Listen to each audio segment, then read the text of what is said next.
વિદ્યાર્થી મિત્રો, ધોરણ 9 વિષય ગણિત અને ચેપ્ટર 1 સંખ્યા પદ્ધતિના બીજા વિડિયોની અંદર આપનું હાર્દિક સ્વાગત છે. આજે આપણે કરવા જઈ રહ્યા છે સ્વાધ્યાય 1.3. Let's start. પ્રશ્ન 1 છે, સંખ્યાઓને દશાંશ સ્વરૂપમાં લખો અને તે કેવા પ્રકારની દશાંશ અભિવ્યક્તિ છે તે પણ આપણે અહીંયા સમજાવવાનું છે અને જણાવવાનું છે. હવે તમને પહેલા કહી દઉં, દશાંશ અભિવ્યક્તિ કેટલા પ્રકારની હોય. દશાંશ અભિવ્યક્તિ 3 પ્રકાર છે. એક શાંત, એક અનંત આવૃત અને એક છે અનંત અનાવૃત. બરાબર સમજજો એને. શાંત એટલે કેવી તો કે મિત્રો 4.125 બસ આ જવાબ આવે અને પછી અટકી જાય, આગળ સુધી જાય નહીં, એને આપણે શાંત કહીએ. પછી અનંત આવૃત એટલે કેવી કે એમાં કોઈ એક સંખ્યા દાખલા તરીકે રિપીટ થાય, 0.39393939 ડોટ ડોટ ડોટ આમ કરીને આપણે લખી દઈએ. તો એનો મતલબ કે આ 3 અને 9 છેક અનંત સુધી રિપીટ થાય છે, એનો કોઈ એન્ડ છે નહીં. એને આપણે આ રીતે પણ દર્શાવી શકીએ, 0.39 અને બંને ઉપર 12. આમ બંને ઉપર જે તમે લીટો કરો એને 12 કહેવાય. અને અનંત અનાવૃત એટલે આપણે આગળના વિડિયો જો તમે જોયા હોય, ના જોયા હોય તો જોઈ લેજો. આગળના વિડિયોમાં આપણે કીધું હતું કે અનંત સુધી ચાલે ખરી, પણ 0.01001 ડોટ ડોટ ડોટ એકનું એક રિપીટ ના થાય, કંઈક ને કંઈક અંદર વધતું જાય. આમાં તમે જોવો જો એક 0 આપણે નાખવાનું રહી ગયું, તો આમ કરીને એક એક 0 દર વખતે આમાં વધતા જાય છે, એટલે આને કહેવાય અનંત અનાવૃત. તો હવે આપણી પહેલી સંખ્યા છે 36/100. ચાલો આપણે એને પહેલા દશાંશ સ્વરૂપમાં ફેરવીએ. આને આપણે 36/100. ચાલો 100 વડે ભાગાકાર કરીને નાના ધોરણમાં ભાગાકાર તો શીખ્યા જ છે. 100 નો ઘડિયો 36 સુધી તો બોલાઈ ગઈ સાહેબ. એટલે આપણે 0 પોઈન્ટ થી સ્ટાર્ટ કરી, 0 પોઈન્ટ એટલે આપણને અહીંયા એક બિંદુ મૂકવાની છોડ મળી જાય. ચાલો 100 1 100 100 2 200 100 300 100 400 તો વધી જાય, એટલે 100 300 એ આપણે કામ કરીએ 0 6 0. હવે ઉપરથી એક બિંદુ મૂકવાની છૂટ મળી ગઈ. ચાલો 100 6 600 આમ કરીને આપણે હિસાબ પૂરો કરીએ. જો સાહેબ દાખલો અટકી ગયો, એટલે આપણે એમ કહીએ કે 36/100 બરાબર 0.36. અને નાના ધોરણોમાં તમને યાદ હોય તો આ ભાગાકાર કરવાની આપણે જરૂર પણ નથી, નીચે 2 મીંડા આવે એટલે પોઈન્ટ પછી 2 આંકડા હોવા જોઈએ, આવું કંઈક આપણે શીખી ગયા. તો અહીંયા તમે જુઓ કે દાખલો અટકી ગયો છે, એટલે આ ત્રણમાંથી આપણે આને કયું સ્વરૂપ આપી શકીએ તો કહી શકીએ કે શાંત દશાંશ સ્વરૂપ છે, કારણ કે એનો દાખલો ત્યાં અટકી જાય છે. માટે શાંત દશાંશ અભિવ્યક્તિ આ રીતે તમે અહીંયા લખી શકો. ચાલો ઓકે, બીજો દાખલો જોઈએ. 1/11. ચાલો 1 ભાગ્યા આપણે કરવાનું છે 11. ચાલો 11 નો ઘડિયો સાહેબ એના ઘડિયામાં 1 11 11 થી તો ચાલુ થાય. તો આપણે શું કરીએ, ચાલો 0 પોઈન્ટ મૂકીને સ્ટાર્ટ કરીએ. અહીંયા બરાબર ધ્યાન આપજો, જો 10 થઈ ગયા છે. હવે 11 નો ઘડિયો સાહેબ 10 આવે ત્યાં સુધી પણ નથી બોલાવવાનું. તો હવે આપણે શું કરીએ, તો સાહેબ ભાગ નથી ચાલતો, એનું મીંડું મૂકીને એક મીંડું મૂકવાની છૂટ લઈ લઈએ. હવે 11 * 11 કરતા 11 9 99 ને 11 * 110 વધી જાય. તો 11 9 99. ચાલો 100 માંથી 99 જશે, કેટલા વધશે 1. હવે પાછું આપણે અહીંયા લગાવી દઈએ છે મીંડું. તો ભાગ પાછો નથી ચાલતો એટલે પાછું 0 મૂકીને એક મીંડું મૂકવાની છૂટ લઈ લઈએ. ચાલો થઈ ગયું. હવે 11 9 99 એટલે પાછું વધે છે 1. એનો મતલબ કે સાહેબ પાછું જે ઉપર થયું એવું જ અહીંયા થવાનું છે. એનો મતલબ એમ કે 0 પોઈન્ટ પછી આ 09 09 09 આવું જ આપણા દાખલામાં આવ્યા કરવાનું છે.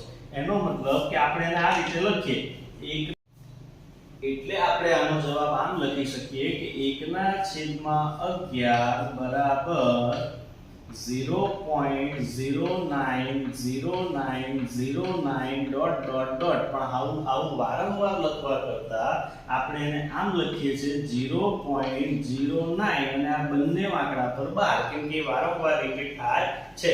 હવે વારંવાર એક સરખું રિપીટ થાય તો કયા પ્રકારની દશાંશ અભિવ્યક્તિ થઈ, તમે મને તરત કહેશો અનંત આવૃત. અહીંયા લખવાનું અનંત આવૃત દશાંશ અભિવ્યક્તિ. ચાલો ઓકે. હવે ત્રીજો દાખલો છે આપણો 4.1/8. ચાલો આને સૌપ્રથમ આપણે શું કરીશું તો કે સાહેબ આ મિશ્ર સંખ્યા છે અને અશુદ્ધ અપૂર્ણાંકમાં ફેરવવી પડે. તો 8 ચોક 32, 32 આપણે લખી દીધા.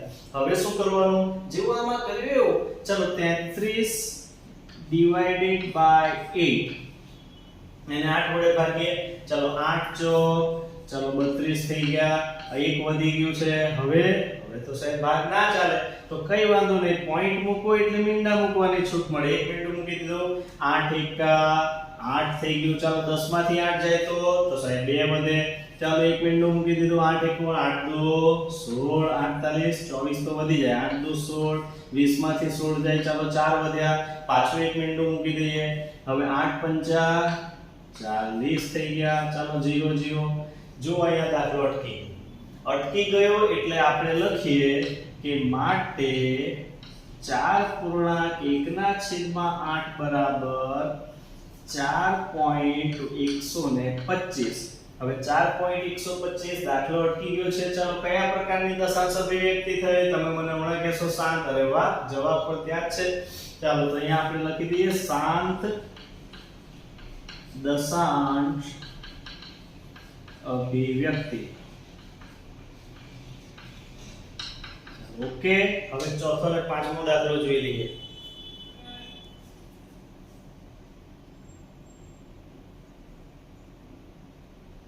ચાલો પાંચમા દાખલામાં આવી છે 3/13 છે. ચાલો જોઈ લઈએ. 3 ડિવાઇડેડ બાય 13. ચાલો 13 નો ઘડિયો સાહેબ 3 સુધી તો નહીં આવે. 0 પોઈન્ટ થી ચાલુ કરીએ એટલે અહીંયા પણ આપણને પોઈન્ટ મૂકીને 0 મૂકવાની છૂટ મળી ગઈ. ચાલો હવે 13 એકા 13 13 દુ 26 13 39 તો વધી જાય. 13 દુ 26. ચાલો 30 માંથી 26 જાય. 4 વધે. એક મિનિટનું મૂકી દીધું. 13 13 દુ 26 13 39 13 ચોક 52 વધી જાય. 13 39. ચાલો 39 40 માંથી 39 જાય. એક વધે. પાછું મિનિટનું મૂકી દીધું. હવે સાહેબ જો ભાગ નથી ચાલતો. આ જ વસ્તુ પર ખાસ ધ્યાન આપવાનું છે. ભાગ નથી ચાલતો. એક મિનિટનું મૂકીને ચાલો મિનિટનું મૂકવાની છૂટ લઈ લીધી. 13 8 104 વધી જાય. 13 7 51 એ ભાગ ચલાવી દઈએ. 13 7 51. ચાલો 51 આવ્યા. 100 માંથી 91 જાય. 9 વધે. મિનિટનું મૂકી દીધું. 13 5 65 78 13 7 51 વધી જાય. 13 6 78 કામ ચલાવી દીધું. ચાલો 90 માંથી 78 કાઢો. 78 ને 82 ને 10 90 12 વધશે. ચાલો હવે સાહેબ પાછું એક મિનિટનું મૂકી દીધું. 13 71 13 26 આમ કરતા 13 9 117 13 દાન 130 વધી જાય. 13 9 117 કેટલા વધ્યા? 3. હવે તમે ધ્યાનથી જુઓ દાખલાને. અહીંયા 3 વધ્યા ને આટલે આપણે 3 થી શરૂઆત કરી હતી. એનો મતલબ કે આટલા આંકડા રિપીટ થયા પછી ફરીથી 2 3 0 7 6 9 એવું જ આવવાનું છે. એનો મતલબ આનો જવાબ આપણે એમ લખીએ કે 3/13 બરાબર 0.230769 અને આ બધાની ઉપર આપણે કરી દઈએ 12 કારણ કે આ બધા જ આંકડા ફરીથી રિપીટ થવાના છે. હવે આ સરખું ને સરખું જ રિપીટ થવાનું છે એટલે આપણે આમાંથી કહી શકીએ કે અનંત આવૃત દશાંશ અભિવ્યક્તિ છે. અનંત આવૃત દશાંશ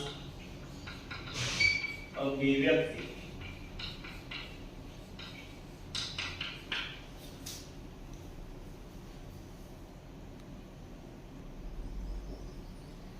ચલો 2/11 નું શું કરીએ? ચલો 2 ડિવાઇડેડ બાય 11. 11 ના ઘડિયામાં સાહેબ 2 નહીં આવે. 0 પોઈન્ટ થી ચાલુ કરો એટલે પોઈન્ટ મૂકીને બિંદુ મૂકવાની છૂટ મળી ગઈ.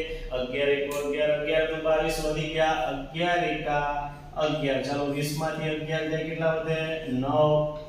એક બિંદુ પાછું મૂકી દીધું. 11 અઠા 88. હવે 88 આવ્યા અને વધ્યા છે નીચે 2. હવે જુઓ તમે 2 થી શરૂઆત કરી હતી પાછું 2 આવી ગયું મતલબ એ રિપીટ થવાનું એટલે આપણે કરીએ 2/11 બરાબર 0.18 અને આ બંને આંકડા પર 12. હવે આ વારંવાર રિપીટ થવાનું છે એટલે એને કયો પ્રકારમાં નાખીશું આપણે ભાઈ? અનંત આવૃત દશાંશ અભિવ્યક્તિ. ચાલો આ રીતે આપણે એને સરસ સમજાવી શકીએ. હવે 329 ના છેદમાં 400, ચાલો 239 ડિવાઇડેડ બાય 400. ચાલો 400 ના ઘડિયામાં 329 કેમના આવવાના ભાઈ? તો 0. અહીંયા મૂકી દીધું 0. હવે 400 નો ઘડિયો બનાવવાનો અને એ પણ ક્યાં સુધી? 3290 આવે ત્યાં સુધી. અહીંયા આપણે બુદ્ધિ દોડાવીને 4 નો ઘડિયો બનાવી શકીએ. કઈ રીતે બનાવી શકીએ? ચાલો 3000 સુધી આવવાનું છે એટલે આપણે શું કરીએ? 400 છે, 400 ગુણ્યા અહીંયા 3200 તો દેખાય છે, તો આપણે 8 વડે હિસાબ કરીએ.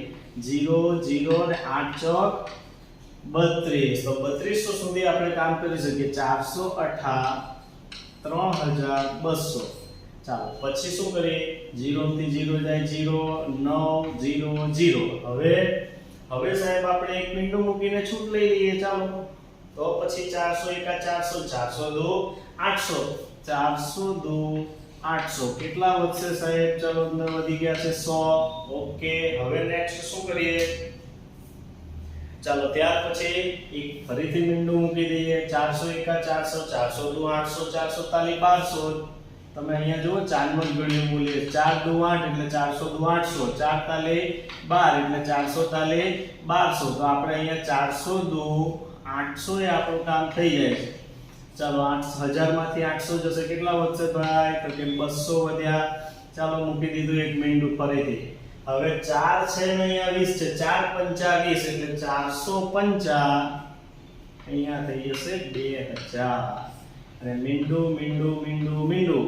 જો આપણો દાખલો અહીંયા અટકી ગયો છે, તો હવે દાખલો અટકી જાય એટલે આપણે કઈ દશાંશ અભિવ્યક્તિમાં નાખી શકીએ? શાંતમાં. તો અહીંયા લખીએ 329 ના છેદમાં 400 બરાબર 0.8225 અને અહીંયા લખશું શાંત દશાંશ અભિવ્યક્તિ.